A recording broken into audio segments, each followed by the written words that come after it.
The grease was already popping before she tied her apron.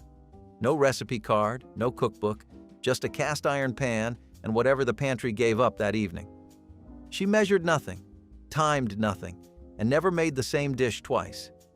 Here are 30 easy suppers 60s moms made without a recipe that have disappeared. Creamed tuna on toast was the Tuesday night answer to everything. Fast, cheap, and warm enough to hold a family together through a long week. Your mother opened a can of chicken of the sea, drained it in the sink, and stirred it into a white sauce she made from butter, flour, and whole milk without once looking at a measuring cup. She knew the roux was ready by the way it bubbled, and she knew the sauce was thick enough when the spoon left a clean trail across the bottom of the pan. Frozen peas went in at the end, still a little firm, the way she liked them. The whole thing got ladled over toast that had been buttered while it was still hot enough to melt it through. In the 1960s, a supper like that cost less than 40 cents and fed 4. You could make it today with the same 5 ingredients and it would taste close, but not the same. The woman who made yours without measuring is the ingredient you cannot buy. Nobody in the house called it American goulash. It was just the skillet or that macaroni thing or whatever name your family gave the one-pan supper that showed up every other Thursday. Elbow macaroni, ground beef browned with onion, a can of stewed tomatoes, and sometimes a handful of whatever cheese was getting hard in the back of the refrigerator.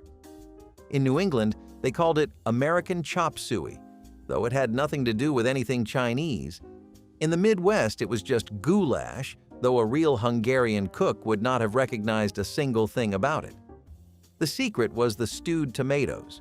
You used Del Monte or Hunt's and you never drained them because that juice was your sauce. The pot sat on the stove and kids served themselves seconds and thirds.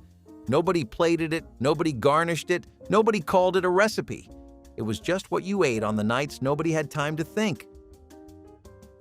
The sound of canned salmon patties hitting a skillet of hot butter, that sizzle, that pop of moisture against fat, was one of those kitchen sounds you never forget.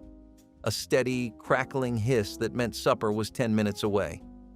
Your mother cracked open a tall can of pink salmon, picked through it with a fork to pull out the skin, and mashed the soft bones right in because she said they were good for you, full of calcium. She mixed in a beaten egg, crushed saltine crackers, a squeeze of lemon if there was one, and shaped the patties by hand. Never too thick, never too thin. They fried golden in the skillet, crispy on the outside and soft in the center. And you ate them with ketchup if you were a kid or tartar sauce if you were trying to act grown. The whole meal, salmon patties, canned corn, and instant mashed potatoes, ran about 60 cents in 1963. Every mother had her own ratio of cracker to salmon, and if you asked her how much, she would just say enough. Welsh rarebit turned a few slices of bread and a block of sharp cheddar into something that felt almost like a real sit-down dinner, and it took less than 15 minutes from stove to table. Your mother grated the cheese by hand, melted it slow in a saucepan with a splash of milk, a spoonful of dry mustard, and a few shakes of Worcestershire sauce until it went smooth and glossy. That golden sauce got poured thick over toast that had been browned under the broiler, and the whole house smelled like a pub kitchen, warm and sharp and rich. The dish had roots going back to 18th century Wales, where it was called cos poby, toasted cheese, and it crossed the Atlantic as a tavern supper before American mothers claimed it for weeknight duty. Despite the name, there was never any rabbit in it. Just cheese, bread, and the kind of quick thinking that turned almost nothing into a meal that everybody cleaned their plate for. If Welsh rarebit was toast dressed up, Egg's goldenrod was toast in its Sunday best. Simple enough for a child to eat and pretty enough that your mother took a quiet pride in serving it.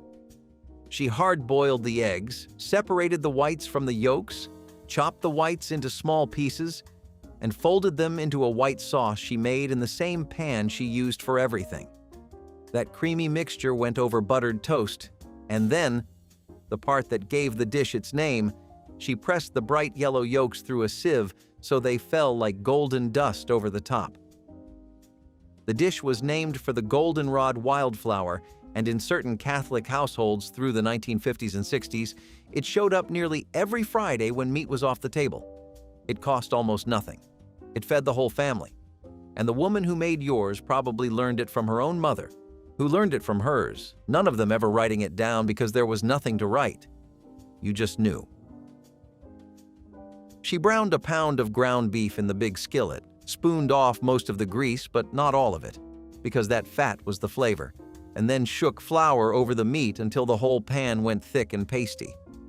Milk went in next, slow, stirred constantly, and what came together was a rich, peppery gravy that clung to every grain of the instant rice she spooned onto the plates. Hamburger gravy over rice was the meal that appeared when the grocery money was running thin, but there were still mouths to feed. In some houses, it went over mashed potatoes, in others over toast. But the skillet technique was the same everywhere. Brown, flour, milk, stir, no broth, no wine, no stock from a carton. Just the drippings, the flour, and whatever milk was in the door of the refrigerator. The whole supper cost pennies and filled a kitchen with the smell of something that felt like enough. Some mothers added a can of cream of mushroom soup to stretch it further, and nobody ever complained. Your father knew this dish by a name that could not be repeated at the dinner table, the one the soldiers called it in the mess halls of World War II, where it showed up on metal trays so often that men dreamed about it decades after they came home. Creamed chipped beef on toast started with a small glass jar of armor-dried beef, so salty your mother soaked the thin slices in warm water twice before she tore them into pieces and stirred them into a butter and flour roux. Milk turned it into gravy, black pepper finished it, and the whole thing got ladled over toast. White bread, always white bread. By the early 1960s, Stauffer's and Banquet both sold frozen versions in boil-in-bag pouches, but the homemade kind had a richness the freezer aisle could never match. The dish survived because it cost next to nothing and fed a family on pantry staples alone. Your mother made it without apology, and if anyone complained, she reminded them their father ate worse in the Pacific. It was not chicken, and it never had been. City chicken was cubes of pork and veal threaded onto wooden skewers, breaded, browned in a skillet, and baked slow until the meat went tender enough to pull apart with a fork. The dish came out of Polish and Ukrainian neighborhoods in Pittsburgh, Cleveland, and Detroit during the Depression, when chicken was a luxury that only farm families could afford and pork scraps were cheap at the butcher counter. By the 1960s, actual chicken had become affordable, but city chicken had already earned its place on the weekly rotation in Great Lakes households. Mothers kept making it because their mothers had made it, and the taste was nothing like real poultry anyway. It was richer, fattier, and the breading held a brown gravy that you spooned over mashed potatoes until the plate was swimming. Butcher shops in Pittsburgh still sold the pre-skewered meat in wax paper packages through the 70s. If you grew up east of the Mississippi and never heard of it, that is exactly the point. This was a dish that belonged to the families who made it and nobody else.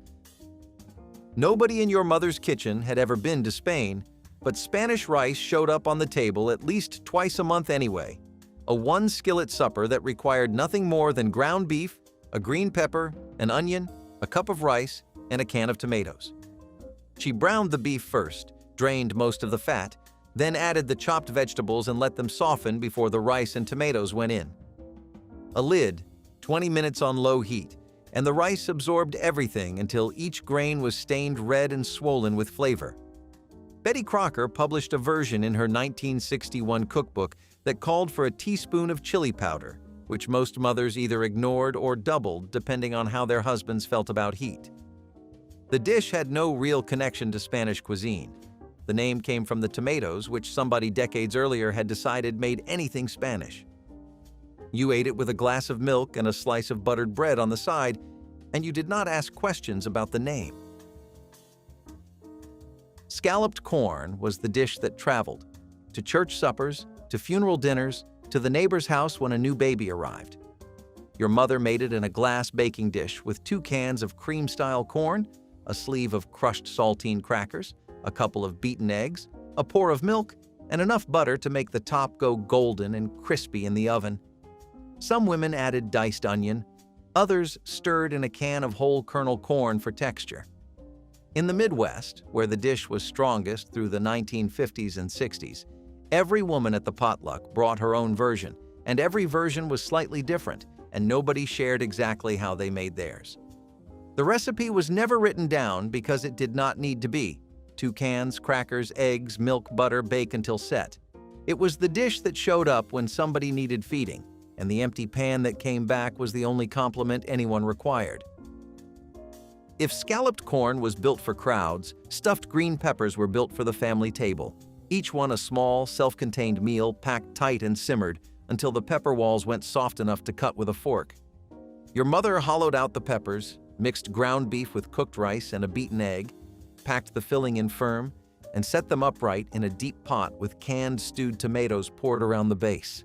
The lid went on and the pot simmered for what felt like hours, the kitchen filling with a sweet, beefy steam that clung to the curtains. By the 1960s, stuffed peppers appeared in nearly every women's magazine and community cookbook in America, each version slightly different. Some added Worcestershire sauce, others a handful of shredded cheese on top in the last 5 minutes. The dish required patience more than skill, and the mothers who made it best were the ones who never rushed the simmer. One Quora commenter, remembering the era, wrote simply that her mother simmered them for hours in stewed tomatoes, and that she no longer makes them since her father passed away. The whole point of Swiss steak was violence, controlled, deliberate, necessary violence against a cheap cut of round steak that would otherwise chew like shoe leather. Your mother laid the meat on a cutting board, pounded flour into both sides with the edge of a heavy plate or a metal meat mallet, and kept pounding until the fibers broke down and the flour worked itself deep into the grain. Then into the hot skillet it went, browned hard on both sides, before she covered it with canned tomatoes, sliced onions, and sometimes a chopped green pepper. The lid went on, and the steak braised low and slow until it surrendered, fork tender, falling apart in a thick, tomatoey sauce that was almost a gravy. The name had nothing to do with Switzerland. It came from the technique of Swissing, an industrial process of smoothing cloth between heavy rollers, which described exactly what the pounding did to the meat. A 2-pound round steak cost under $1 in 1964, and when your mother was done with it, it tasted like something that should have cost $5. Chicken fricassee was the kind of supper that made a whole bird last 2 nights, and the broth from the bones could carry you into a third. Your mother cut the chicken into pieces, browned them in butter until the skin turned golden, then built a gravy in the same pan with flour, milk, and the drippings that clung to the bottom. Carrots and celery went in, the lid went on, and the kitchen filled with a slow, savory steam that told you supper was still an hour away. The technique was Old French, brought to American kitchens by way of farmhouse cooking and church supper recipes passed between women who never used the word fricassee. They just called it stewed chicken or chicken and gravy. By the 1960s, it was a weeknight staple in homes where a whole fryer still cost less than $1. The gravy was the thing. Thick, pale, peppery, clinging to egg noodles or spooned over rice. It was the part you remembered long after the woman who stirred it was gone. Beans and Franks was the meal that appeared when the grocery money ran out 3 days before payday, and nobody pretended otherwise. Hot dogs sliced into coins, stirred into a pot of baked beans, sometimes with a squirt of mustard and a spoonful of brown sugar to pull the whole thing together. Some mothers served it over white bread, others just handed you a bowl and a spoon. The kids never complained because those little hot dog rounds made ordinary beans feel like something on purpose. In the 1960s, a can of Van Camp's or B&M baked beans cost about 15 cents, and a package of Oscar Mayer Franks ran 39. For under 60 cents, you fed 4 people a hot meal that stuck to their ribs and left enough for school lunches the next day. There was no shame in it. Every family on the block had a version, and the only real argument was whether you added ketchup or left it alone. The kids who grew up on this meal remember it fondly. The mothers who served it remember why. Before casseroles took over every weeknight, your mother made tuna roll-ups, and if you have not thought about them in 40 years, this is the one that will stop you cold. She rolled out biscuit dough thin, spread canned tuna across it like filling on a jelly roll, and rolled the whole thing up tight before slicing it into rounds. Those rounds went into a baking dish, got covered with cream of mushroom soup thinned with a little milk, and baked until the biscuit dough puffed golden and the cream sauce bubbled around the edges. The meal came together in 20 minutes and cost almost nothing. A can of tuna, a tube of biscuit dough, or a batch from scratch, and a can of soup. You ate it with mashed potatoes and green beans from a can, and the plate looked like something out of a women's magazine from 1962. Nobody makes tuna roll-ups anymore. Most of those women are gone now, and the dish slipped away with them so quietly that nobody even noticed. If you told someone today that your mother baked a cake with a can of Campbell's tomato soup, they would look at you like you had lost your mind. But in the 1960s, tomato soup cake was a real thing that real women made and real families ate after supper on a Wednesday. The recipe had been circulating since the Depression, when Campbell's printed it on the label to sell more soup, and it worked because the tomato gave the cake a warm, spiced flavor, not unlike carrot cake. Moist, dense, with a sweetness that came from the sugar in the soup itself. Most mothers added cinnamon, cloves, and raisins, then finished it with cream cheese frosting, and if you did not know the secret ingredient, you would never have guessed. The cake doubled as a supper dessert, something sweet to end a cheap meal on a full note. It vanished when convenience cake mixes made from scratch baking feel unnecessary, and with it went one of the strangest and most satisfying tricks the American kitchen ever produced. The smell of ring bologna frying in a cast-iron skillet with sliced potatoes and onions. That is a smell that belongs to a very specific kind of childhood, and if you recognize it, you know exactly where you came from. Ring bologna was a smoked, coarse-ground sausage sold in a horseshoe-shaped loop at the butcher counter or the cold case of any grocery store in Pennsylvania Dutch country, across the Midwest, and through the Upper Plains states. Your mother sliced it into thick rounds, scored the edges so they would not curl, and fried them alongside potatoes that had been cut thin enough to crisp in the rendered fat. Onions went in last, just long enough to soften. The whole supper came out of one pan, cost under $1, and fed the family with nothing left over. Eckrich and Usinger's were the brands most families reached for, though in rural areas the ring came from a local smokehouse and tasted like nowhere else. You either grew up on ring bologna suppers or you have never heard of them. There were nights when supper was a bag of frozen peas in white sauce poured over toast, and that was all there was, and nobody said a word about it. Your mother melted butter in a saucepan, whisked in flour, added milk, and stirred until the sauce thickened. The same white sauce she used for a dozen different suppers, always made without measuring, always the right consistency because her hands knew what her eyes could not explain. The peas went in still half frozen, and by the time they warmed through, the sauce had turned pale green from the starch, and the whole thing smelled like butter and something almost sweet. She ladled it over toast and set the plates down without apology. It was not a recipe. It was not even really a dish. It was what you ate when the money was thin and the cupboard was honest about it. Years later, you might try to make it yourself. The same butter, the same flour, the same milk, and it will taste like everything except what you are actually missing. The can made a sound when you opened it. A wet, sucking pop followed by a dense block of pinkish-brown hash sliding into the hot skillet like it had somewhere to be. Corned beef hash from a can was not pretty, and it was not trying to be. Hormel or Mary Kitchen, the two brands that owned every pantry shelf in the 1960s, packed ground corned beef with diced potatoes and enough salt to preserve it through a long winter. The trick was patience. You pressed the hash flat in the skillet with a spatula and left it alone until the bottom crisped into a dark, crunchy crust. Then you flipped it, crisped the other side, and cracked a fried egg on top. That was supper. Your father ate it without complaint because he had eaten worse, and your mother served it without embarrassment because it was Tuesday, and Tuesday did not require ambition. The empty cans stacked up in the trash like small monuments to the art of getting through the week. If canned hash was Tuesday's surrender, the hot, open-faced sandwich was Thursday's quiet triumph. Leftover roast beef or turkey from the weekend, sliced thin and laid across a piece of white bread on a plate, then smothered in brown gravy hot enough to make the bread go soft all the way through. Mashed potatoes on the side, a scoop of canned corn, and the whole plate steaming like something from a diner counter.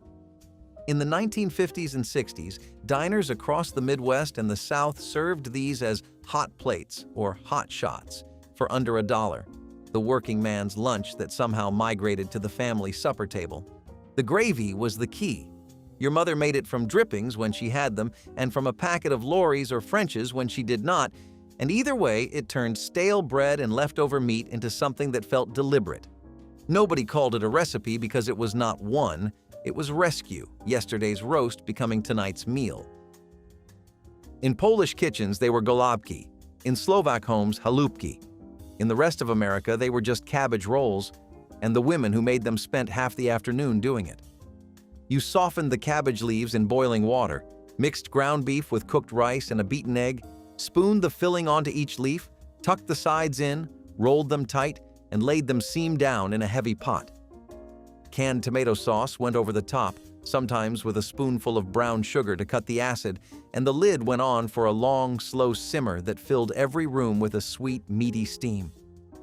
The dish had crossed the Atlantic with immigrant families from Eastern Europe and settled into industrial cities like Pittsburgh, Chicago, and Cleveland, where it became a weeknight staple by the 1950s. Every woman's rolls looked different, some thick and loose, others tight as a fist, and each believed hers were the right ones. The daughters who watched but never wrote anything down are still trying to get the tuck right. Chicken divan was the weeknight casserole that let your mother feel like she was serving something elegant without spending an extra dime. A layer of frozen broccoli spears on the bottom of the baking dish, leftover chicken torn into pieces on top, and then the sauce, cream of chicken soup mixed with mayonnaise, a squeeze of lemon juice, and a shake of curry powder that made the whole kitchen smell like somewhere far away. Shredded cheddar went over everything, and 25 minutes in the oven turned it bubbly and golden. The original had been created at the Divan Parisian restaurant in New York's Chatham Hotel sometime in the 1930s, but the casserole version that conquered suburban America bore almost no resemblance to it. What survived was the name and the idea, broccoli and chicken in a cream sauce, stripped down to pantry ingredients for a woman with 30 minutes and 4 hungry kids. The curry powder was the secret. Without it, the dish was just another casserole. Sunday's leftover ham never went to waste. By Wednesday, it had become scalloped potatoes and ham, layered in a glass baking dish your mother had owned since her wedding. She sliced the potatoes thin by hand, not with a mandolin because nobody in her kitchen owned one, and she made the cream sauce the same way she always did: butter, flour, milk, a little salt, a lot of pepper. The ham got diced small and scattered between the layers, so every forkful had a piece, and the whole thing baked covered for the first 40 minutes, then uncovered until the top went brown and the edges bubbled thick and golden.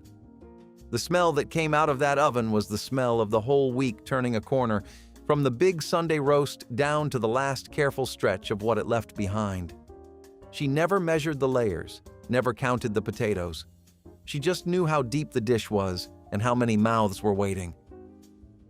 Hamburger Pie took the cheapest pound of ground beef in the store and turned it into something that looked like it belonged on a Sunday table.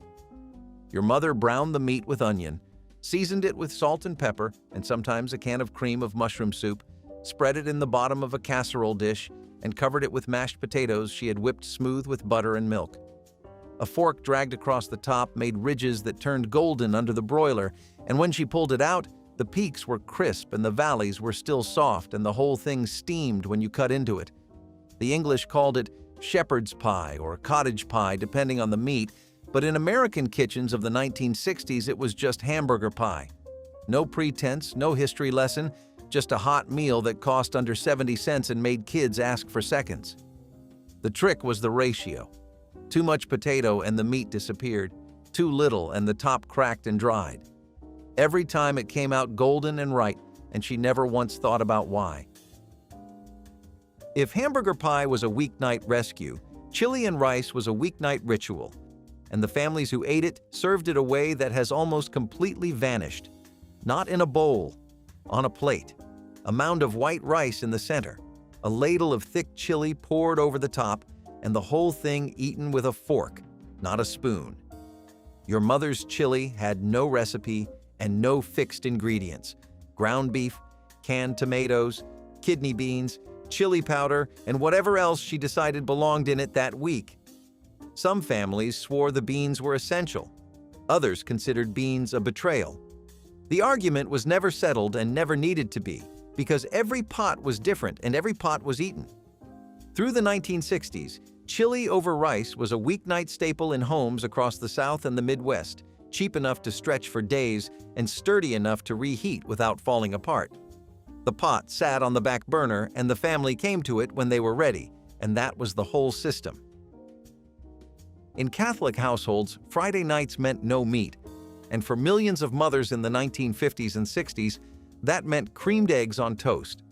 She hard-boiled the eggs while she made the white sauce, peeled them under cold water, sliced them into rounds, and folded them gently into the sauce so the yolks did not crumble.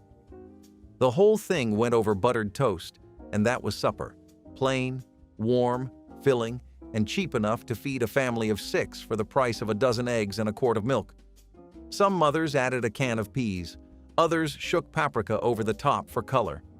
The dish was so common and so humble that nobody ever thought to photograph it or write it down. And when the church relaxed the Friday abstinence rules in 1966, creamed eggs lost their weekly place at the table and began to fade. The mothers kept making it out of habit for a while. Then they stopped. Then they were gone, and the dish went with them. You could smell liver and onions from the front porch, and that smell was either a comfort or a warning depending on which side of the kitchen table you sat on. Your mother bought calf's liver from the butcher or beef liver from the cold case, soaked the slices in milk to pull out the bitterness, a trick her mother taught her, and dredged them in seasoned flour before they hit the hot skillet. The onions cooked alongside, sliced thin, and left to go soft and sweet in the rendered fat. Liver and onions showed up once a week in most households through the 1960s because doctors said it was good for the blood, full of iron. And mothers who had grown up during the Depression did not waste food that was good for you just because the kids made faces. You ate it because she put it in front of you. You cleaned your plate because that was the rule. Decades later, the smell of onions browning in a hot pan still takes you back to that table faster than any photograph ever could. Tomato rarebit was Welsh rarebit's quiet cousin. Canned stewed tomatoes stirred into the cheese sauce instead of beer, stretched thinner, poured over day-old bread instead of toast, and served on the nights when the pantry had almost nothing left to give. Your mother heated the tomatoes in a saucepan, stirred in grated cheese until it melted, added a beaten egg to thicken the sauce, and poured the whole thing over bread that was too stale for sandwiches but still soft enough to soak. It was not in any cookbook she owned, it was not in any magazine. It was a dish she learned by watching someone else make it in a kitchen that no longer exists, passed along the way most of these suppers were passed. Without words, without measurements, without anyone ever calling it a recipe. Tomato rarebit fed families on the nights between paychecks. And when the paychecks finally got big enough, the dish was the first thing to go. Nobody mourned it then. Some of us mourn it now. It had no name that anyone agreed on. Some called it macaroni and tomatoes. Others called it tomato macaroni, or just that thing with the noodles. You cooked elbow macaroni, drained it, and stirred it into a pot of canned stewed tomatoes with a spoonful of butter and, here's the part that divided families, a pinch of sugar to cut the acid. That was it. No meat, no cheese, no sauce from a jar. The dish had Depression roots. Born in kitchens where a box of pasta and a can of tomatoes were sometimes the only things left on the shelf, and it survived into the 1960s and 70s because it worked. It filled stomachs. It cost pennies. It tasted like something warm on a cold night. Your grandmother made it for your mother, and your mother made it for you. And if you make it now, standing in your own kitchen with the same cheap ingredients, you will find that it tastes exactly the way sadness would taste if sadness were also somehow a little bit sweet. When there was nothing else, there was bread and milk. Your mother tore slices of white bread into a bowl, warmed milk on the stove, never boiling, just warm enough to steam, poured it over the bread, and sprinkled a little sugar on top. That was supper. Some nights she added a pat of butter, some nights a shake of cinnamon. Some nights it was just the bread and the milk and the quiet sound of spoons against ceramic while the kitchen clock ticked, and nobody talked about why this was all there was. The dish went by different names in different houses. milk toast, bread and milk, poor man's supper. But the meaning was always the same. It meant the money was gone and the next check had not arrived, and the woman at the stove was doing the only thing she could, which was making sure her children ate something warm before bed. She never apologized for it. She never should have had to. And if the taste of warm bread dissolving in sweet milk can still bring tears to your eyes, you understand exactly what was on that table and what was not. Rice and chicken liver bake was once a staple in kitchens that knew how to make the most of every part of the bird. You would saute chicken livers with onion and a bit of celery, stir in uncooked rice, broth, and whatever herbs you had, then bake the whole thing until the rice fluffed up and the livers turned tender. It was hearty, savory, and filled the house with a smell that some loved and others, well, got used to. Chicken liver was cheap, packed with iron, and often overlooked by those who could afford to be picky. But church families and frugal cooks knew better. They turned it into something warm and filling, especially in the Midwest and South where rice casseroles were king. The dish was often brought to potlucks or family gatherings, sometimes with a side of peas or stewed apples to lighten things up. It may not have looked glamorous, but it fed a crowd and cost next to nothing. And in communities where food was about nourishment and care more than trendiness, that was enough. You might not crave it now, but back then, it was dinner. Honestly, I think oyster and prune stew is one of the least offensive ones here. It's an unusual combination, that's for sure, but that doesn't make it as much of a menace to society and culture as liver and banana casserole. This had briny, salty oysters mixed in with really sweet and stewed prunes. I can imagine what the idea was and what kind of vibe they were going for, but I think the execution failed the dish. The dish was really trying to take after some European-influenced cuisine, as you can probably tell by the fact that the broth was made with cream, butter, and usually French wine. Oysters were really cheap back in the 1800s and even in the early 20th century, and they were a staple meal for coastal communities like we talked about. Prunes were also something people genuinely loved and paired with meats often enough. European cuisine was slowly taking over American kitchens as more and more people wanted to experiment and try it out for themselves. The pieces were all set. You just had to put it in motion, but once people did, they realized this wasn't actually that good of a combination. It clashed too much with the sweetness of the prunes instead of contrasting it. Plus, overfishing meant oysters were generally being consumed less thanks to pressure from governments and environmental groups. Prunes had a fine reputation, but they were a side to steaks and stuff. Chicken cordon bleu casserole was the shortcut supper that turned a fancy French dish into a creamy, weeknight-friendly bake. You started with chopped chicken, leftover or canned. Add in cubed ham, a few slices of Swiss cheese, and a rich sauce made from sour cream or cream of chicken soup. It all went into a casserole dish and got baked until bubbly and golden on top. No stuffing, no rolling, just the flavors of chicken cordon bleu without the effort. This dish felt grown up, but it was easy enough for anyone to make. It tasted like something from a restaurant, even if it came from a bag of shredded cheese and a can of soup.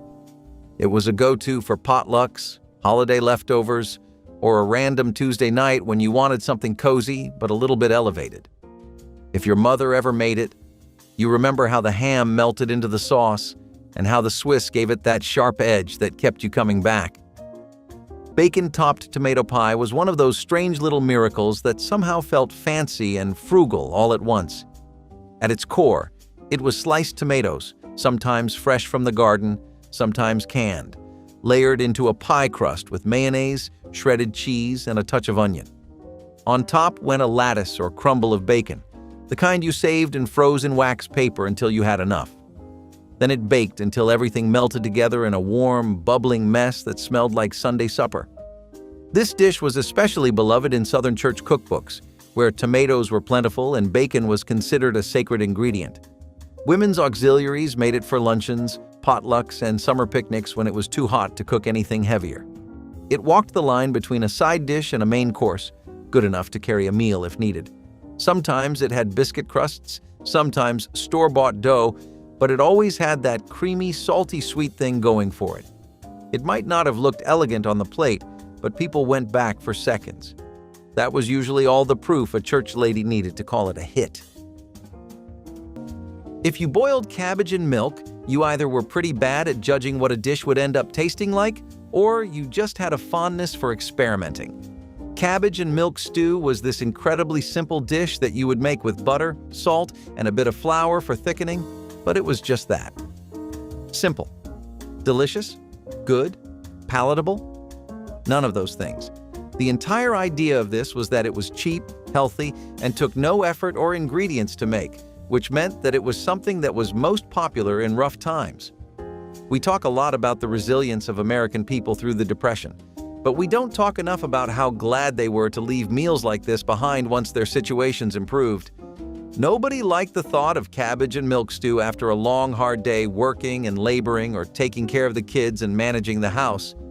The textures were really bad. Boiling cabbage meant that it would release a really pungent aroma. The texture of this was soggy, the taste was sour and bland, and there were just better ways of being healthy if that was your thing, especially with the advent of canning things. Beef stroganoff took a hard left turn in the 1980s, and nobody was mad about it. The hamburger helper version was the most famous, but even homemade versions started borrowing from that quick and easy formula. Instead of strips of steak, you had ground beef. Instead of slow simmering, you had a one-pan, 15-minute meal. The creamy sauce, made from sour cream and mushroom soup or packet mixes, was poured over wide egg noodles and stirred until it looked just right. Thick, glossy, and beige in that oddly comforting way. It did not pretend to be authentic. It just wanted to get dinner on the table. This was a working parent's dream. Minimal prep, affordable ingredients, and flavor that punched way above its weight. Kids loved it. Adults loved it. Even picky eaters could get behind those silky noodles coated in savory cream. If you grew up in the 1980s, this was the taste of a weeknight. The clink of forks on Corelle plates, the hum of a kitchen lit by a single overhead bulb. It was warm, familiar, and deeply satisfying. Ham and noodle skillet was the kind of meal that came together in a single pan on a busy Wednesday night before choir practice. It started with leftover ham, cubed, chopped, or shaved off the bone, tossed into a hot skillet with egg noodles and a handful of peas. Some folks added mushrooms, others just stirred in a spoonful of sour cream or a pat of butter to keep it rich. The result was warm, salty, and filling with just enough green to count as a vegetable. You could find this dish in nearly every Lutheran or Methodist church cookbook from the 1950s to the 1970s. It was fast, forgiving, and perfect for when dinner needed to be on the table in 20 minutes flat. No oven, no timer, just a stovetop, a wooden spoon, and a skillet. That was part of the appeal. It worked for the women who had worked all day and still had a bake sale to prep for or a committee meeting to attend. Kids ate it without complaint, and men liked it because it tasted like a meal. In homes and churches where time and money were always tight, the ham and noodle skillet got the job done. Spam and lima bean casserole is every bit the atrocity it sounds, and it's one of the worst things we've ever done as a country with Spam. A salty and processed pork product that was supposed to make life a lot more convenient for everyone wasn't supposed to be used like this, and I'm glad we can agree with that. Mostly. The middle of the 20th century was a scary time because it was wrought with economic strife. Your neighbor could genuinely ruin your entire week with one of these, especially because this was supposed to be a budget-friendly meal for families. Lima beans, cream sauce, and breadcrumbs or cheese. Who could possibly think that was a good idea? Spam just used to be so available that people were making anything. And the middle of the 20th century was also a time when casseroles were slowly reviving and fusion food was slowly beginning to take off too. But this isn't the direction you go in, and I'm glad people left this in the last century. It's still not as bad as the next one, though. Taco salad in a Doritos bag was the definition of fun food, half salad, half chaos, and all 1980s genius. The setup was simple. Ground beef cooked with taco seasoning, shredded lettuce, cheddar cheese, maybe some diced tomatoes or sour cream, and a big handful of nacho cheese Doritos. Some families mixed it all in a bowl. Others, the bold ones, served it straight from the bag. You would crunch up the chips, pour in the toppings, shake it up, and dig in with a fork. It was portable. It was messy. It was delicious. And it felt like breaking the rules in the best way. This was dinner that did not sit properly on a plate. It made kids excited to eat salad. It gave busy parents a break. And it tasted like everything good about the 1980s. Salty, cheesy, just a little bit ridiculous. You could call it a meal, a snack, or a party trick. But however it showed up, it never lasted long. Taco salad in a Doritos bag was food with a wink. Barley and beef hot dish was not just dinner. It was survival food disguised as comfort. You would take ground beef, brown it with onion, and stir in pearl barley, diced tomatoes, maybe some frozen corn or green beans if you had them. Everything went into a casserole dish and baked until the barley softened and soaked up every last drop of flavor. This was a meal that stretched far, filled deep, and cost almost nothing to make. It was a regular fixture in Midwest and Prairie Church cookbooks, where hot dish meant any warm, baked, one-pan meal that could carry a family through the week. Barley was one of those ingredients that folks kept on hand even if they did not cook with it often. It lasted forever and went with just about anything. When meat was scarce or expensive, barley helped bulk things out without feeling like a compromise. The beef was there for flavor, the barley for weight, and the vegetables for whatever nutrition you could scrape together. This dish fed church families, volunteer teams, and tired mothers who just needed one night off from thinking about supper. It was humble food, but it held people together. Sardine whips were a dish that had the texture of a mousse but the taste of canned sardines. Whipped cream, gelatin, and cream cheese can work wonders in terms of texture, but when you throw something like sardines in there, you just ruin the whole thing. The mixture was also whipped to the moon and back until it was as light as a cloud. So, in terms of preparation, I think people did whatever they could to make this appetizing. Unfortunately, nothing can mask the stage-stealing taste of sardines, and I do not use that term in a good way. The fishy taste was way too overpowering for a lot of people, especially Americans who had grown up in the South or in places that did not have any fishing or seafood culture. What seafood people did like was typically grilled, roasted, or just fried. Gelatin-heavy party foods were also falling out of fashion, and those were just too many nails for this recipe's coffin. Chicken and rice. Bake with cream of mushroom soup was the casserole that cooked while you did anything else. Dump a few boneless chicken breasts into a baking dish.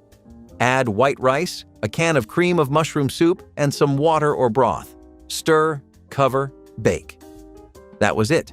The rice soaked up all the flavor from the soup and the chicken, turning soft and creamy while the top browned just enough to give it texture. You would take off the foil and suddenly, dinner was ready. It did not ask for attention. It just quietly got the job done. If your parents worked long hours, this was the kind of meal that waited patiently in the oven. It was never flashy, but it was always there. It fed everyone at the table, left you full, and saved your family from another night of fast food. Chicken and rice bake was not about bold flavors or eye-catching colors. It was about consistency. It was about stretching a few cans and a handful of rice into something warm and whole. And somehow, it always worked. Cornmeal dumplings over stewed tomatoes were the kind of meatless meal that still filled you up and stuck to your bones. You would make the stewed tomatoes first, fresh or canned, simmered down with onion, sugar, and maybe a splash of vinegar for balance. Then you would drop spoonfuls of a cornmeal batter right on top, cover the pot, and let the steam puff them up like little yellow clouds. This was Depression-era food, no doubt about it, but it carried on through the 1940s and 1950s in Southern church kitchens. It was warm, bright, and comforting in a strange way. The cornmeal dumplings were cheap to make and stretched the tomatoes into something hearty enough to count as supper. Church ladies brought it to meatless Monday dinners or served it at home when payday was still a few days off. You would not find steak in a dish like this, but you would find a kind of quiet resilience. Even when cupboards were nearly bare, meals like this proved you could still sit down and feel taken care of. You just needed cornmeal, tomatoes, and a little bit of hope. Hog maw was even worse. This was entirely the stomach lining of a pig. That's about as disgusting as it gets, but it gets worse when you get to the rest of the recipe. You would create this mixture of sausage, potatoes, onions, and spices, and then you would stuff the stomach lining with that. This wasn't the last step, since you had to boil it too. Now, some people baked it, but boiling it typically was the way to go because the stomach lining needed to be tenderized. This was something you would see a lot in Pennsylvania Dutch communities and Southern cooking. Some regional differences were things like whether or not the entire stomach would be served or whether it would just be used as a casing. Nose-to-tail eating had become extremely popular in the early parts of the 20th century because the mentality of not wasting a single bit of the animal was what kids had grown up on. Combine that with the fact that you'd be helping Dad out by taking one for the team and eating this with a smile, and you had both a logical and an emotional reason to force yourself through this. Even that couldn't save hog maw for too long because the preparation for it was just as much of a headache as eating it was, which really just made people question what they were even doing with this recipe anymore. Meatloaf with ketchup glaze was the definition of classic comfort, a slab of ground beef mixed with breadcrumbs, onions, and egg, then topped with a thick sweet glaze of ketchup and brown sugar. It sat in a loaf pan, sizzling as the glaze caramelized in the oven, sending out smells that filled every corner of the house. It was never flashy, but it never needed to be. This was the kind of supper that could stretch a pound of ground beef into a meal for 6. Every slice was the same, moist, tender, and sticky on top. Some families added Worcestershire or mustard, others swore by keeping it simple. Either way, it was a permanent fixture of the 1980s dinner table. It was dependable, it was nostalgic, and it somehow got better the next day in a sandwich with a slice of white bread. Parents loved it because it was easy. Kids loved it because the glaze was basically candy, and even picky eaters found something to like. In an age of frozen meals and fast food, this was a hot meal that said someone still had time to care. Mock chicken legs, often called city chicken, were one of the more creative illusions that came out of old church kitchens. You would take cubes of pork or veal, thread them onto wooden skewers, bread them like fried chicken, and then either fry or bake them. They had nothing to do with chicken except for the fact that they kind of looked like a drumstick when you picked one up. This dish became a hit in the Rust Belt during the 1930s and 1940s when chicken was actually more expensive than pork. Polish and Slovak communities took to it quickly, and so did the churches they were part of. You would find the recipe in all kinds of regional cookbooks from Ohio, Pennsylvania, and Michigan. These were especially common at church picnics, potlucks, and summer weddings where trays of chicken legs would come out hot and crispy. Some cooks dipped them in gravy, others just served them plain with mashed potatoes and green beans. They were easy to make in big batches and tasted even better the next day. Church ladies loved that. It was thrifty, it was fun, and it made folks smile when they realized the chicken was not chicken at all. No, very few things on this list are as bad as this one. Liver and banana casserole was definitely an event in American history. You would combine sliced liver with bananas that had been baked in either a creamy sauce or a really savory one, and then some versions even added cheese on top of it. What people would do to convince themselves that this was tolerable was remind themselves of the fact that the liver is a superfood. You can kind of eat healthy if you treat it like any other chore, right? You get lots of good things for time spent doing something you absolutely hate. Typical job experience, right? Not even that kind of practical rationale could help this dish. A lot of people immediately realized this was an absolute catastrophe that should not ever see the light of day. Fair play to them, not every experiment is going to give you lasagna or salmagundi, but this couldn't have possibly come at a worse time. The liver was already in the public eye for its metallic taste and how bold of a flavor it had, but this was just pushing more and more supporters away from the liver fandom.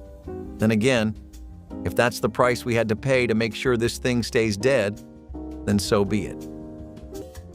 French bread pizza was not just a meal, it was an event. Every kid in the 1980s knew the thrill of seeing a halved loaf of crusty French bread slathered in red sauce, buried under gooey mozzarella, and dotted with slices of pepperoni or whatever toppings you had on hand. It baked quickly, smelled incredible, and had just the right amount of crunch and chew.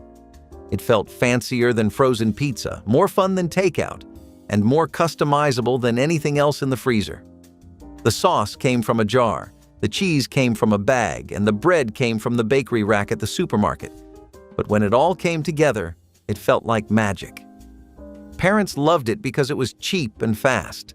Kids loved it because it felt like something made just for them. No one argued over slices because everyone got their own half. It was a Friday night tradition, a birthday party standby, and a backup plan for when real dinner plans fell through. It may not have been elegant, but it was full of joy. Rice ring with creamed mushrooms was the kind of supper dish that looked like it belonged on a magazine cover, but came from a 5-ingredient recipe in the back of a spiral-bound church cookbook. You would mold cooked rice, flavored with butter and maybe a bouillon cube, into a ring using a bundt pan or gelatin mold. Then you would fill the center with creamed mushrooms made from a simple white sauce and canned or fresh mushrooms sautéed in butter. It held its shape, looked impressive, and tasted warm and earthy. Dishes like this were popular for Sunday socials and women's luncheons, where the goal was to serve something filling that still had a little flair. Church ladies knew presentation mattered, especially when the ingredients were plain. Rice was cheap, mushrooms could be foraged or bought in bulk, and butter made everything feel a bit more special. This was a dish that traveled well, reheated easily, and made just enough fuss to feel intentional without being fussy. You could feed a dozen people without breaking a sweat, or your grocery budget. And if there was any left, it was even better the next day. The jellied chicken loaf was a dish that was made from shredded cooked chicken and homemade gelatin that was made via stock or Knox gelatin packets. You had bare-bones seasonings and some vegetables like cabbages or hard-boiled eggs in the loaf, and it would be served cold as an appetizer for Sunday supper. One of the reasons people would make this dish for Sunday is because it could be made in advance and it was okay to serve it cold, which really cut the work for a lot of home chefs. Plus, this recipe involved cheap cuts of meat, and it was very economical for a lot of people. In the middle of the 20th century, there was also a rise of gelatin-based aspic dishes, but lately all that's gone in the opposite direction. Most people enjoy Jell-O in purely dessert forms now or as a quick snack. There's also just a general distaste for the texture, and for the amount of effort it takes, a lot of people think the idea of a cold jelly meat dish doesn't offer enough bang for your buck. Tuna noodle casserole was either your favorite or your nightmare, but either way, it showed up often and meant you were home. The formula never changed.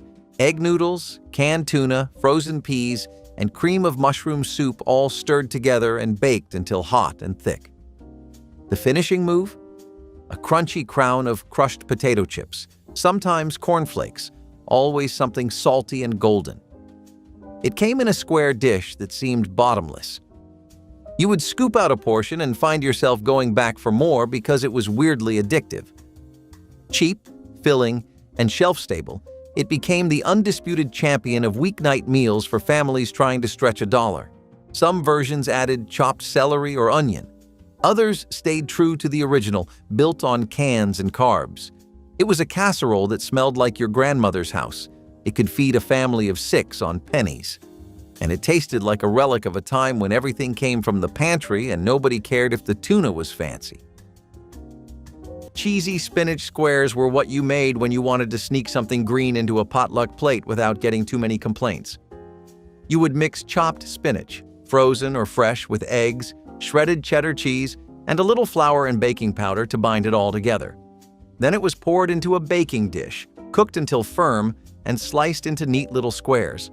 They were good warm or cold, which made them perfect for women's circles, bridal showers, and youth group meetings where you could not count on an oven being available.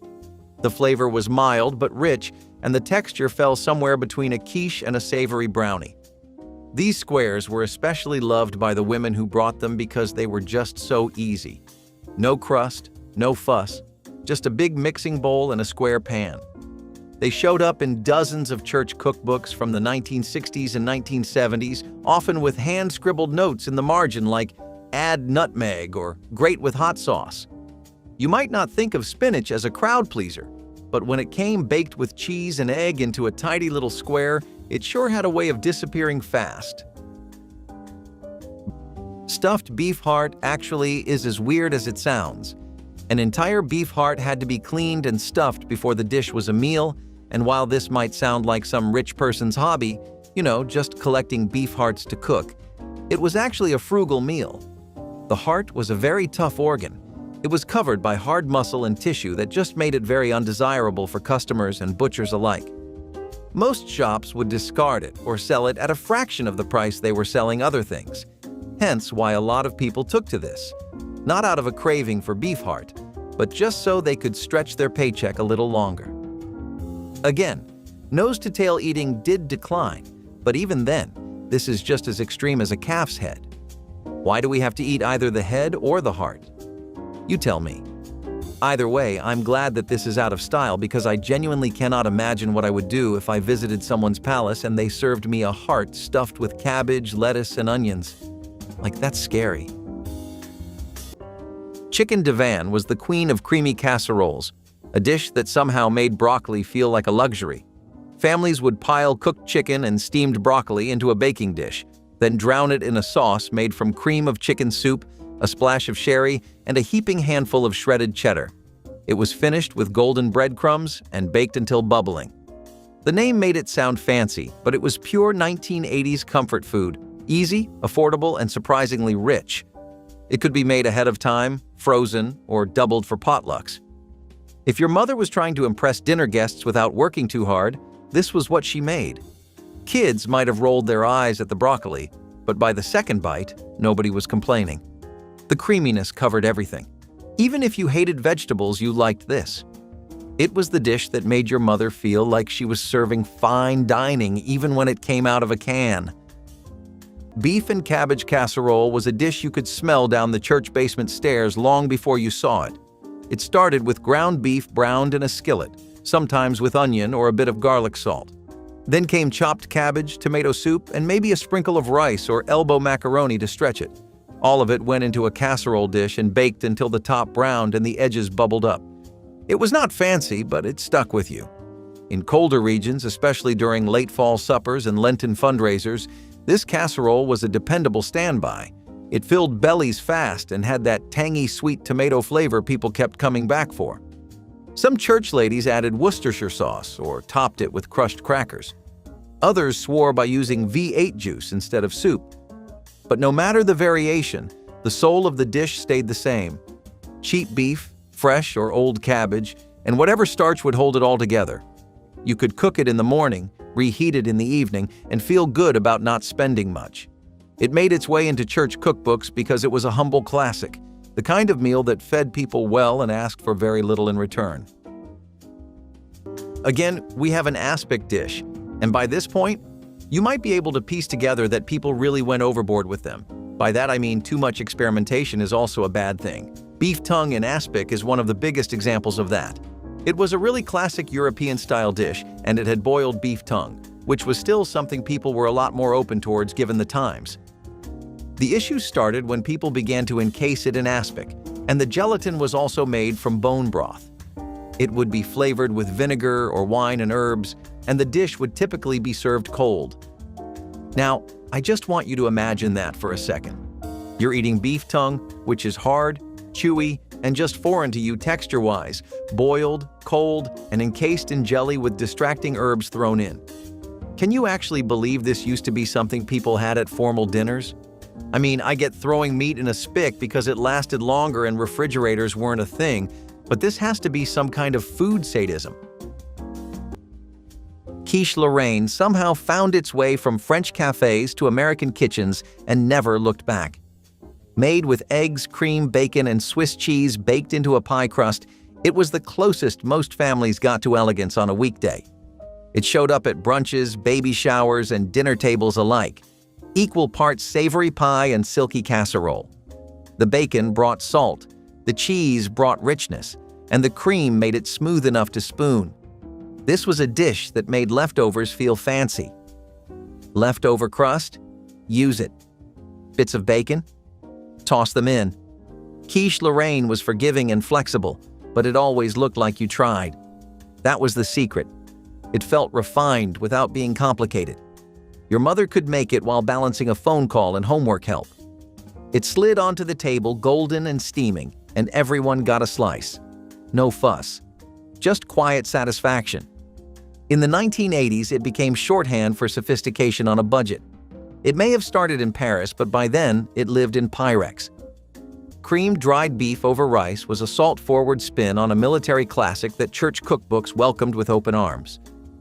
This version took thin slices of dried beef, sometimes from a jar, sometimes packaged like cold cuts, and simmered them in a thick white sauce made from butter, flour, and milk.